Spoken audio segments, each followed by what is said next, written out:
Hello, this is Ollie from Amon Amarth, and you're listening to Metalholic Radio. Hey everybody, Rockstar Energy Drink Mayhem Festival, Day 3, 2013, the 6th year. Amon Amarth out on the road for the first time with us, and of course we've got Olavi Mikkonen. It's an honor to have you here. Welcome. As I said, this is the first time for Amon Amarth over here on the Mayhem Festival tour. That's got to be a pretty big thing for you guys. Yeah, for sure. This is the biggest crowds we are playing for in US, and we're grateful and happy to finally be able to do a tour like this. We've done many regular touring, and we've done the Sounds of the Underground, but that's definitely so much smaller scale. So yeah, it's cool. And on the main stage, no less. So you can't go wrong there. You guys have just released another beast upon us, Deceiver of the Gods. Your 9th album in 15 years, perhaps your best so far. If you ask me, I would say yeah. And that's not because it's cliche or whatever, but I honestly believe it's our best. And I'm very happy that we are still passionate to you know, create new songs and write new songs and play together as a band. And we have a very good vibe within the band. So yeah, I think it's crazy. I mean, we formed Amon Amarth 20 years ago, actually, and still hungry. Cool. Right. The new album, you guys opted to record the new album in England with Andy Sneap. Why the change, and how did that work compared to being home in Sweden with Jens? I think we felt like after Certain Rising with Jens, we wanted to go for a little rougher touch, capture the live feeling of the band. And you know, Andy Sneap's name has been circulating around our heads for a while, and we arranged a meeting with him, and he was totally stoked and into working with us. So yeah, that's it basically. And it was great to be away from home, to to be out of the country, so you can totally concentrate on recording the album. And recording with Andy is not like 8 to 5 every day. It's like whenever the feeling is right. So you can work. You start whenever you wake up, and you end when you end the night when you don't want to work anymore. Right. While Jens, he had like strict hours. So I think it was more a relaxed feeling. Nice. And again, as with several of your albums, you have a key character, a new one, this one here. I pronounce it Loki. You guys probably pronounce it a little bit different. What's the story behind the record this time? Well, when we started, we tried always to find something to, not have the whole album about one character, but at least base a few songs about it, and then we can start, having ideas for album cover and everything. So we haven't done a Loki album before, so he's a cool character. He's he's kind of like human, because he makes mistakes, and he's not perfect in any way. But yeah, he's a really cool character, and we felt it was time for a Loki album. Yeah, and his character sort of straddles that line between protagonist and antagonist, because he's a great guy, great character, but deceiver of the gods. He's sometimes misled and stuff like that. So that's pretty cool. You also on this album guest appearance Messiah Marsolin, if I'm probably pronouncing his name wrong for the record, but how did that come about? Johan had some really cool lyrics for the Hell song, and we wanted to capture the feeling of hell. Hell is the place, this is the kind of like the realm of death in Northern mythology. It's supposed to be very dark, and so we kind of made this doomy, very heavy song with lots of, like, the melodies are very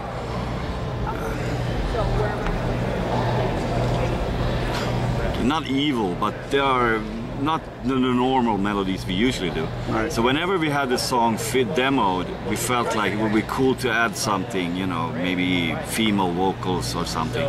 And then the Messiah came into our mind, and we basically asked him, and he liked the song, he liked the lyric, and just basically flew over him to England and spent a weekend with him. But I think Johan met the Messiah a few years back. They did some Dio tribute thing, and Messiah seems to like our band, and he said, like, whenever you guys want something, I can always step in. So yeah, that was really cool, and for me, Messiah is like kind of like an hero. Because, the Nightfall album came out when I was 15 years, and when you are like, that was the biggest metal band from Sweden, and then like 20 years later you have Messiah singing one of our songs. It's fucking brilliant. Well, and you guys have done another excellent job of creating some nice dynamics and building tension on this album. How do you approach each album and sort of to keep it fresh? Because no matter how good you are, it's always difficult to keep each album have that edge, that fight. You guys are always really good at that. Yeah, I think we learned to write songs. I mean, we've been doing it for 20 years, so I think that's what we learn, is to make the songs interesting, that there's no like there's no part when you get bored. And we try to have a high quality throughout all the songs. That if we feel that something is not, it's only all right, then we pass on it. We're not using that kind of material. We try to always use stuff that we really think this is the shit. And when it comes to songwriting, I think that's something we learn throughout the years. And of course we learn a lot from Jens Bogren, and now we learn a lot from Andy Sneap, and I'm pretty sure the next album is going to be even better. Nice, album number 10 next, but got a long way to go with the new album, so let's not jump too far. Yeah, we have 2 years of touring. And you guys also recorded for some of the special packages a unique bonus EP for this album. Tell us a little bit about that. Yeah, we always try to do something different, and we released a DVD a few years back with like 4 or 5 shows in the same DVD. So we kind of done the live DVD, right. And I think the bonus for Twilight, that was also the European version of the Viking Ship DVD, and so and then Stir the Rising, we had a DVD as well with when we played like our old albums back and forth. So we thought we should, it's time to do something different, and cover songs is not really our thing. Right. We're not that kind of band. So we thought, like, what if we do, songs in other bands, other band style. Obviously we cannot do Bolt Thrower because that would be too close to ourselves. So we kind of choose bands that is kind of far away from us, and then not make like rip off, but try to steal as much as possible without actually stealing the riffs. Right. Just the sound, the feeling, and the lyrics. So yeah, we made a song that is in style of Motorhead, in style of AC/DC, in style of Judas Priest, and in style of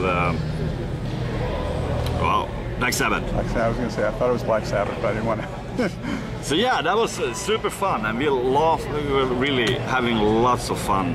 And we also Andy Sneap, he got really into tweaking the guitar sound, like we were like more or less copying the sound from British Steel album, and so good times. Yeah, so make sure you guys pick up the Super Deluxe Edition, get your hands on that.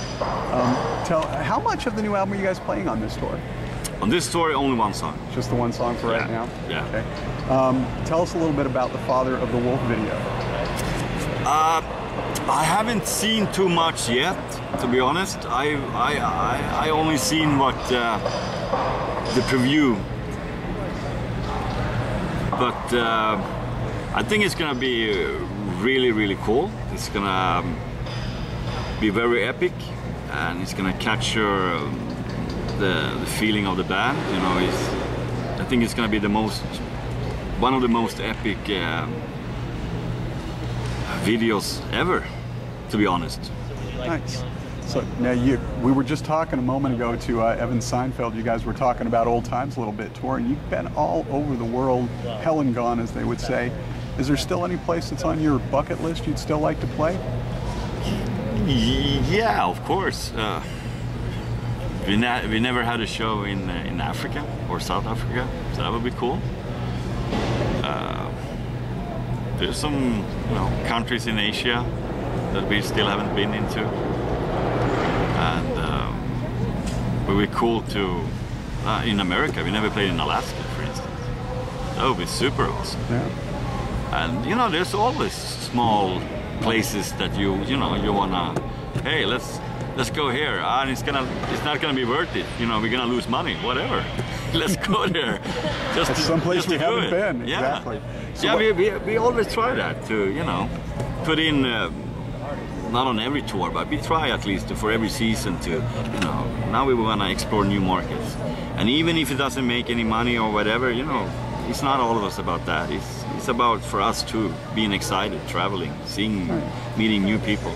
Absolutely. Obviously, you need to be able to make money to pay the bills, but yeah, but sometimes you can, since we have a good following in America, but we also have a much bigger following in Central Europe, and we can take some money from there and put it somewhere else. Exactly. So, what's the strangest thing you've ever eaten on tour? Eaten, like Eaten. Yep. Oh, wow! I usually always try to eat as much local food as possible. I don't know what is really strange these days. Because you always wonder, you go to some of these exotic countries that have such but strange China, food. you have all these spiders and scorpions and shit. It doesn't really taste any good at all, but it's fun to. So you've eaten that, so that's probably pretty strange. So, all right, I'll let you get out of here. The last question before we do get out of here, it's the pointless question of the day. We're out on America's biggest metal tour, but if you could bring along one band or artist that's not metal that would be cool to have on the tour with you guys, who would it be? Wow.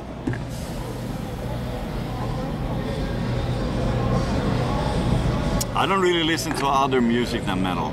Oh, wow. So. Which is weird, because so many metal guys, if you ask them, they say, I don't really listen to that much metal because I play it. I listen to everything else. So. Okay, I'm the opposite. I don't listen to anything else than metal. I'm a metalhead to the bone, and I've always been, and I never fancy for sure, ABBA has great songs, but doesn't mean that I listen to it. Right. So what other metal band would you like to have had on this tour? Maiden, Slayer, Priest, and I can see that here the whole day. Oh, there you go. But if I can pick somebody, I would actually, when I was talking, since I mentioned ABBA, Agneta, she's pretty hot. Even she's really old these days, but she's still pretty hot. Looking good. Yeah. Olavi Mikkonen and Amon Amarth, the new album Deceiver of the Gods, out here on Mayhem Festival. First time. It's an honor to have you, honored to talk with you in person this time. Thanks so much for taking the time. Yeah, you're welcome.